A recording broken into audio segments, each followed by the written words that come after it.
ज्ञानी और अज्ञानी व्यक्ति को आसानी से समझाया जा सकता है, लेकिन अर्धज्ञानी व्यक्ति को समझाना बहुत ही कठिन होता है, क्योंकि अधूरा ज्ञान खतरनाक होता है।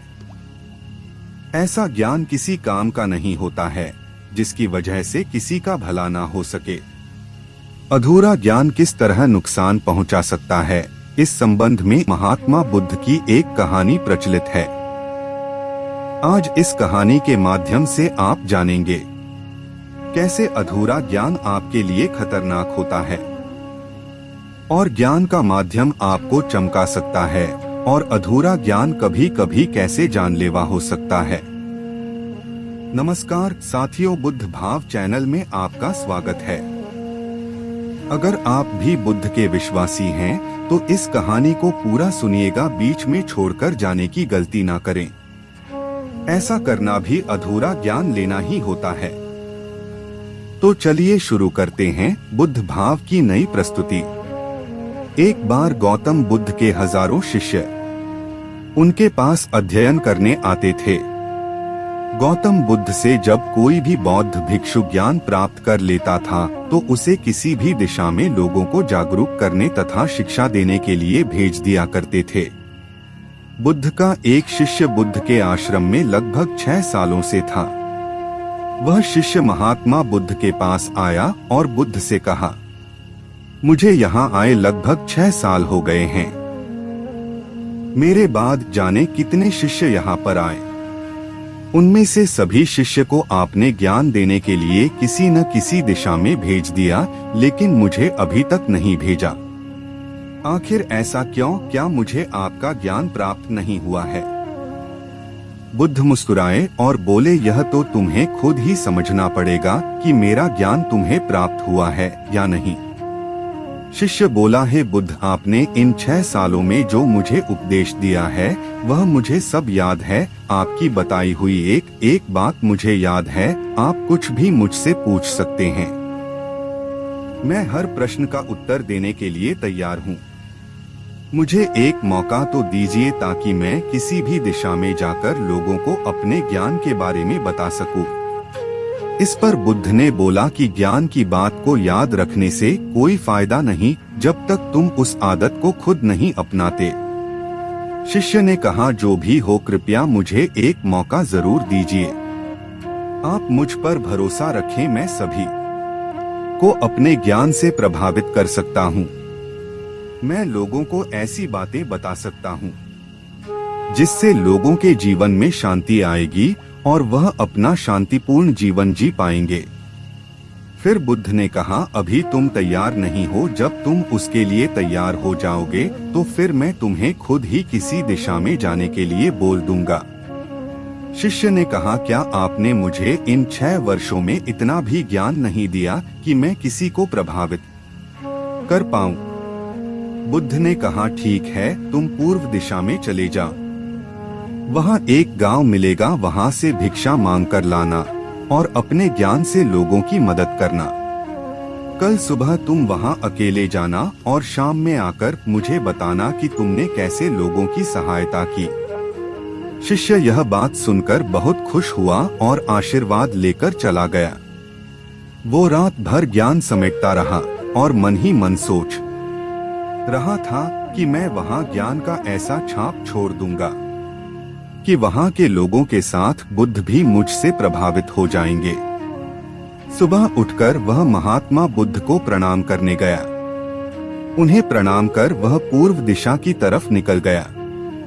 शाम को जब वह वापस आया तो बुद्ध ने देखा कि शिष्य के माथे पर चोट लगी है और खून बह रहा है।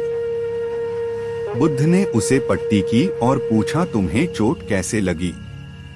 शिष्य ने कहा, वहाँ के लोग बेहद ही दुष्ट हैं, उन्हें जरा भी बुद्धि नहीं है। मैं उस गांव में भिक्षा लेने गया पर किसी ने मुझे भिक्षा नहीं दी, सब मुझे वहाँ गालियां दे रहे थे। एक व्यक्ति ने भिक्षा तो दी थी लेकिन नीचे फेंककर और कहा, इसे उठा लो। मैंने उन्हें काफी समझाया लेकिन मेरी बात सुनने को तैयार ही नहीं थे। उन्होंने मेरे साथ हाथापाई की जिससे मुझे चोट लग गई। बुद्ध, आप मुझे दूसरी जगह भेजिए जहाँ के लोगों में ज्ञान हो वो इस तरह के ना हो। बुद्ध शिष्य की बात सुनकर मुस्कुराए और बोले, अगर दूसरे गांव में भी ऐसे ही लोग होंगे तब तुम क्या करोगे? शिष्य ने कहा कि बुद्ध, मैं ऐसे लोगों को कोई ज्ञान नहीं दे सकता। वह लोग अज्ञानी हैं, उन्हें कौन समझाए? बुद्ध ने कहा, वे लोग अज्ञानी नहीं बल्कि ज्ञानी हैं। उनके पास बहुत ज्ञान है, परंतु उनके पास खुद का ज्ञान है। अब अगर तुम किसी दूसरे के ज्ञान को चोट पहुंचाओगे तो वह कुछ तो कहेंगे ही। तुम्हें ऐसे लोग हर जगह मिलेंगे तो तुम अपना ज्ञान उन्हें कैसे दोगे?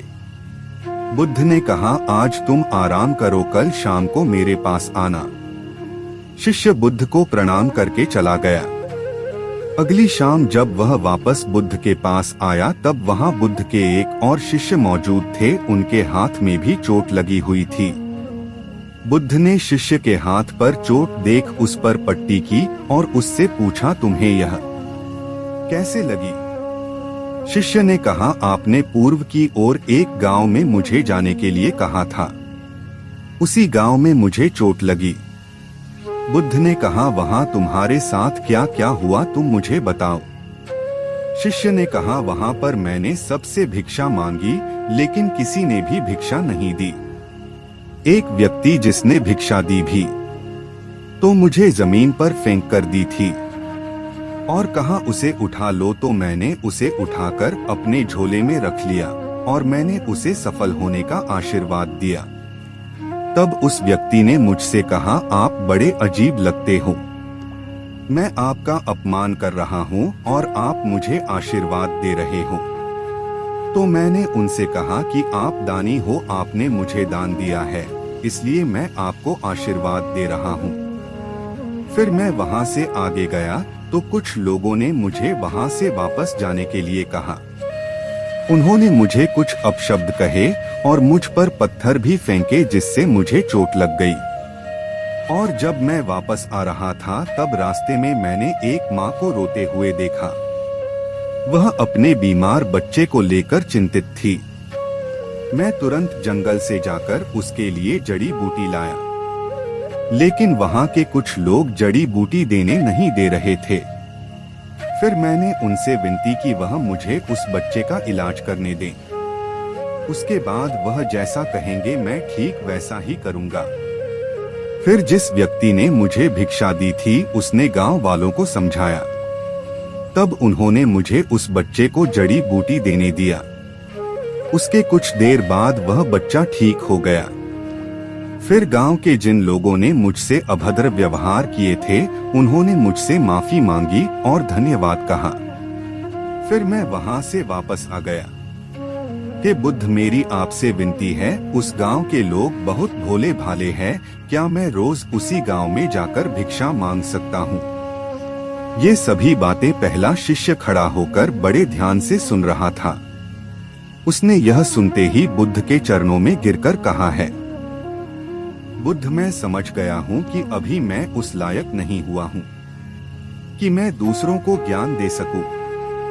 बुद्ध ने कहा, हमें बाहर वैसे ही लोग दिखाई देते हैं जैसे हम अंदर से होते हैं। जब तक स्वयं को नहीं बदल सकते तब तक किसी को नहीं बदल सकते हैं। खुद में बदलाव लाना ही जरूरी है। अपने आप में बदलाव लाकर ही इस दुनिया को आप जीत सकते हो। आशा है कि आज की इस प्रस्तुति से आपको ज्ञान जरूर मिला होगा। आपसे निवेदन है कि वीडियो को लाइक व शेयर कर दें और अगर आप भी बुद्ध के विश्वासी हैं तो चैनल को सब्सक्राइब जरूर करें। जल्दी ही मिलते हैं बुद्ध भाव चैनल की नई प्रस्तुति के साथ। तब तक के लिए नमस्कार।